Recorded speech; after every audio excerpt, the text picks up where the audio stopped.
Hi-ho guys, I have no idea what this video looks like because I am outside in the bright sun here in Dunedin. I just washed my hair, so I'm sure it's all over the place. I'm letting it dry in the sun. I wanted to let you guys know I was COVID tested. I want to tell you my experience doing that and what the results were. I could be mean and say you have to watch till the end to find out. Maybe I will do that. I don't know. If you are, excuse me, if the, yeah, I know I just coughed in my hand. If the title of this brings in people that normally don't watch my channel, I'll just let you know my channel is normally unboxings like Stitch Fix and Trunk Club and things like that. Every now and then I might bring in something from my faith because I'm like a religious fanatic. And if you watch my Stitch Fix unboxings, and you know that by looking at my house, it looks like the chapel of Our Lady of Perpetual Stitch Fix. Anyway, mostly it's just fashion unboxings on here. But since I was traveling to New Zealand, I decided to make a vlog about my travels, and boy, did that turn itself around. If my plane was scheduled 2 days later than it was, I would have canceled. I flew from where I live in South Jersey. I flew to Seattle to visit my one daughter and my grandchildren out there. I have 3 grandchildren out there. I visited there for a week, and from Seattle, which was the first place COVID took off in the States. Fortunately, they seem to have a pretty good lid on it now. It's hard to tell. I'll get into those numbers in a little bit. I flew to New Zealand, and about 5 to 6 days after I got here, I developed a dry cough, no fever. Now, I tend not to get fevers. I've had pneumonia before. I had a pneumonia the size of my open hand, which is a fairly large pneumonia, and it took me about 3 weeks to recover. I was only 19 when that happened. My daughter, who is a research scientist with a PhD, who studies diseases as part of what she does, told me that actually puts me at risk because whenever you have pneumonia, you have scar tissue in your lungs. Okay, I just learned that today. But I developed a dry cough, didn't seem to be sick otherwise. Now, here in New Zealand, they have something called the Health Line run by the Department of Health, and you can call and have like a phone screening with a nurse, not just for COVID, they always have that for things. And they have a special COVID line. So my daughter called first because of the timing and where I came from. And they're like, no, don't come in for a test. See, one of the worst things you can do if you're not seriously ill is go out and go somewhere. Because if you're not sick, you can pick it up. And if you are sick, you could spread it. So if you're very seriously ill, you need to go to the hospital. But if you're just feeling a little under the weather, just stay put and quarantine. Anyway, so I did. The whole family began quarantining at that point. And at that point, I would have already spread it to everybody in the family. So you know, we were just keeping to ourselves and following the instructions the Department of Health had given us. And eventually the cough turned into a pretty deep bronchitis. Now, I've had bronchitis before too, and it felt like bronchitis. It definitely did not feel like pneumonia. But after 12 days, it wasn't going away. So the health line, the nurse at the health line said, you really need to be seen by a doctor. She said, I can hear your cough. You are ill. You have an infection. She did not think it was COVID.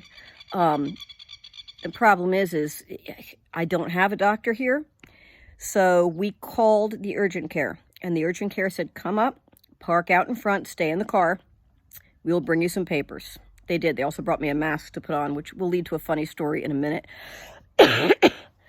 I'm sure my daughter knows how to put on all that equipment. She was not with me. My son-in-law was. I don't know how to put it on. So I put the mask on and filled out the paperwork. My son-in-law brought them the paperwork, came right back out, and the doctor called me on the cell phone in the car. If you see me flinching, it's because there's a bee buzzing around me.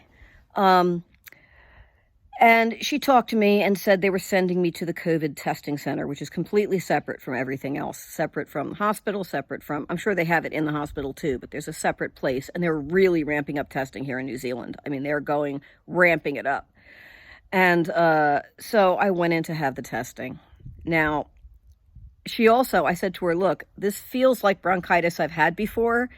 And I think after 12 days, what I probably need is an antibiotic. I do not take antibiotics early in illness. I wait 10 to 12 days before I go to the doctor for a sinus infection or things that I kind of know what they are because I've had them over my life so many times. I'd rather let my body fight it off first before taking an antibiotic. But I thought I needed an antibiotic. And she prescribed me one that my son-in-law would go pick up. Should I wipe the screen? I'll wipe the camera with my hand. You'll get a computer virus.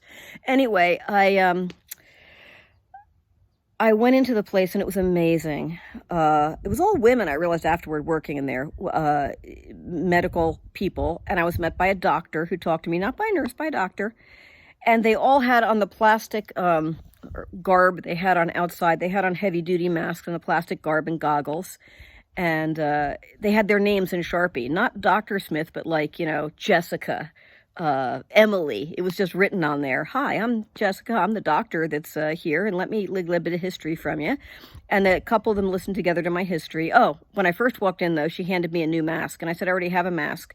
Now, Kiwis seem to be a polite bunch. And she said, well, yes, it's upside down. And I went, oh. And then she said, and inside out. So we threw that in the hazard bin, and I put on a new mask properly. She showed me, described how to put it on and how to make it form to my face and all that stuff. So I had that on. I was coughing like crazy. You were only allowed in. They let people, you either had to wait in your car or one person could wait at the front door, and they would signal when it was your turn to come in. So they were being very cautious. So they got all my history from me. I told them I did not have pneumonia. I knew what that felt like. I had it before, and they all suddenly got really interested, like, uh-oh, this is a high-risk case. She's had pneumonia before.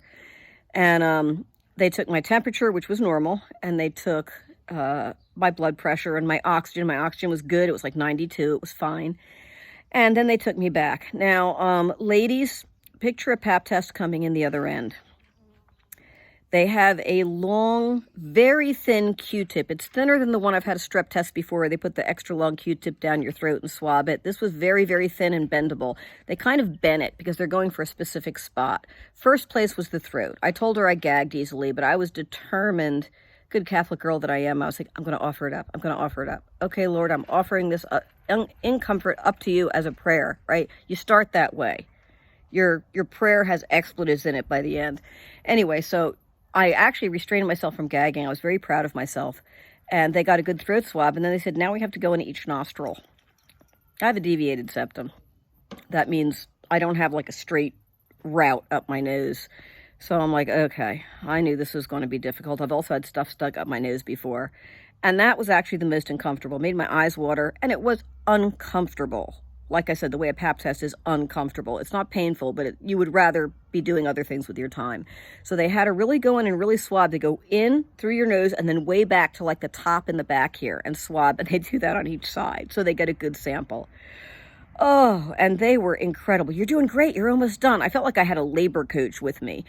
They were so positive and so wonderful. And I realized these people are probably volunteers, or they're saying we need a team from the hospital to go here and do this. Who's going to do it? Will you do it? And these people all said yes. And they are heroes. Kind, positive, personable. My hats are off to those people working in those centers. And, you know, you think about what these people are working with just in general. People that work with high-risk groups, with any kind of an illness and the death you see all the time. It takes a special person to keep going with that. I don't think I could do it. I guess you do find yourself being able to do what you need to do when you need to do it, but I don't think I'm cut from the cloth these people were cut from. So anyway, test was over, mask went back on, and I was told, you know, go home, keep quarantining. They said I was doing everything correctly. I described the actions the family was taking, that we were together, but we were quarantined from outside, and they were extremely happy. They said, you're doing exactly what you should be doing. So I went back. About 3 days later, I got the call. It was negative. I did have bronchitis. My son-in-law had stopped at the pharmacy where they had left the prescription for me immediately after I had the test. He did not come in with me with the test. He was not exposed, unless he was exposed through me. But he had to pick up the medication. He kept distance from everyone. With my daughter in the house, with her experience, believe me, we are all probably cleaner than we've ever been in our lives. He brought it back. About a day and a half after I started taking the antibiotic, I felt a load better. I hadn't got the call yet, but I knew at that point I did not have COVID. I had something that had started out as a little cough or cold and turned into a bacterial thing in my lungs, and I am almost completely on the mend. But the call came back and it was negative. They do want me to finish my quarantine, which I am doing. I actually probably am just about up with it today. However, while I was on quarantine, the whole country went on quarantine, so we are basically on lockdown here. And you can like go out for a walk as long as you're not around other people, which I will be doing. I'll take some footage there of the pretty area around me and show it to you. But boy, do I feel better than I did in the last video. And the news is all good. A little bit more about COVID. I feel like I'm watching a world that has two extremes, where people that are saying this is annoying, this is not a big deal, as people are making it, I want to do what I want to do. And the other side, which is I'm hysterical, I'm going to die, and I need to self-medicate with everything I find in the cleaning cabinet. Both those are flippin' insane, all right?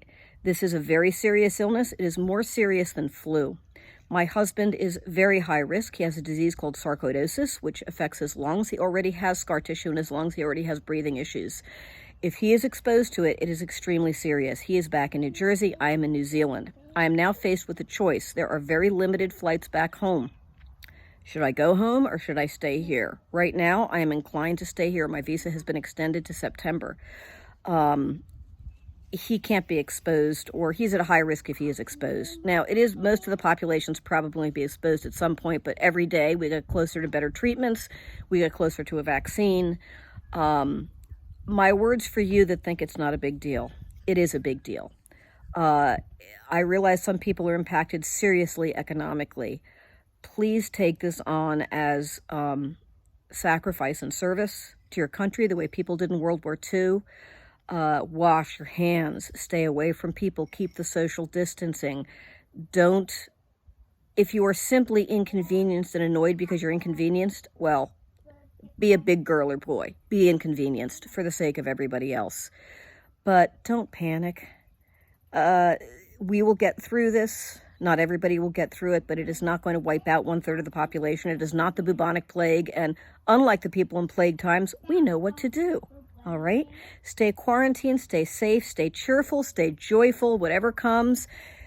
Do something fun with all this. Don't bitch and moan. Find something fun. It is what it is. Don't panic, and please don't self-medicate. Don't take yourself to the emergency room unless you are really an emergency. Even if you're sick, stay home, stay quarantined, stay happy. Thank God that he invented Netflix. And, write that book you always planned on writing. So I will keep you updated from New Zealand. Very good news from me. It's a beautiful sunshiny day in the beginning of fall down here.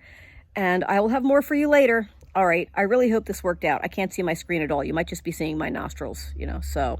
All right, bye-bye.